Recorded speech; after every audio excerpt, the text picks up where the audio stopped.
Welcome back to The Explainer. Today, we're diving into a massively unexpected rumor that is currently sending shockwaves through the tech and audio worlds.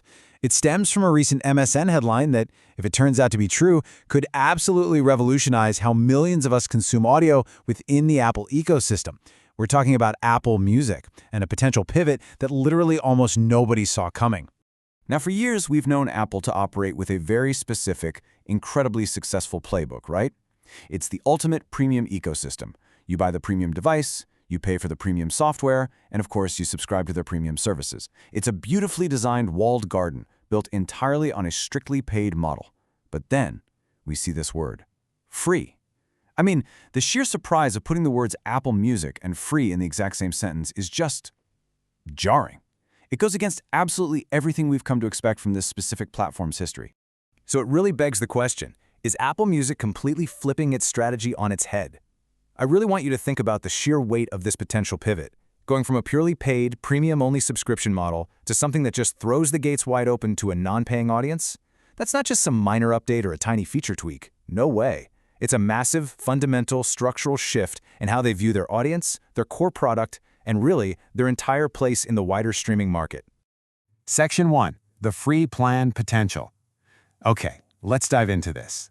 Here is the exact wording pulled directly from that MSN headline. Apple Music could soon offer a free plan.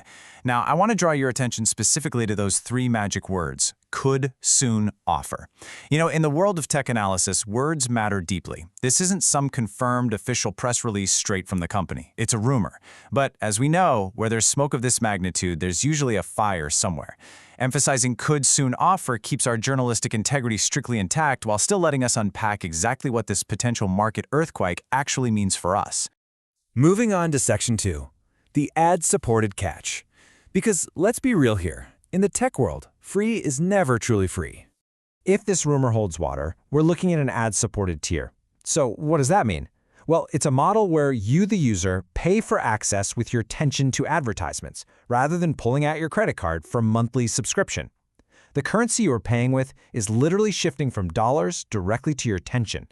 And for Apple, a company that has historically banked on premium hardware sales and those sweet recurring subscription revenues, shifting to an attention-based currency is a pretty wild departure from their usual DNA. Now, what's really interesting about this slide is how it systematically breaks down the entire rumor into three core pillars straight from the source. First up, the existence of the free plan itself. Second, the ad-supported mechanism that actually funds it. And third, and this is arguably the most crucial part for you and me, it comes with restrictions. These three takeaways lock in exactly what this entire rumor is built upon. Which brings us to Section 3, anticipating the restrictions. This is honestly the most critical part of the rumor, because a free tier is absolutely going to fundamentally alter your control over your music. And this brilliantly illustrates the ultimate trade-off for the user. On one side, you have the premium experience we all know today, totally unrestricted access, complete on-demand control, and offline listening. You want to hear a song, you play it. Boom. But on the other side, the rumored free plan? Gaining that $0 price tag almost certainly means sacrificing that on-demand track selection. It means putting a hard cap on how many times you can skip a song and likely waving goodbye to downloading tracks for offline listening. It's the classic age-old dichotomy, having total control versus restricted access. All right, Section 4, the Industry IQ perspective. Let's zoom out for a second and put our strategist hats on. We really have to view this potential move through a broader industry lens, because it fundamentally challenges how we view the competitive landscape of the streaming wars. Think about it. For a long time, Apple has purposely positioned itself above the fray of free ad-supported models. They've essentially let their competitors scrap over that specific market segment while they just focused entirely on premium subscribers. So, stepping down into the free arena? That means they're aggressively going after a completely different demographic. It's a move that could completely reset the baseline expectations for the entire music streaming industry. Which brings us to the ultimate question, the one you really have to ask yourself as a consumer.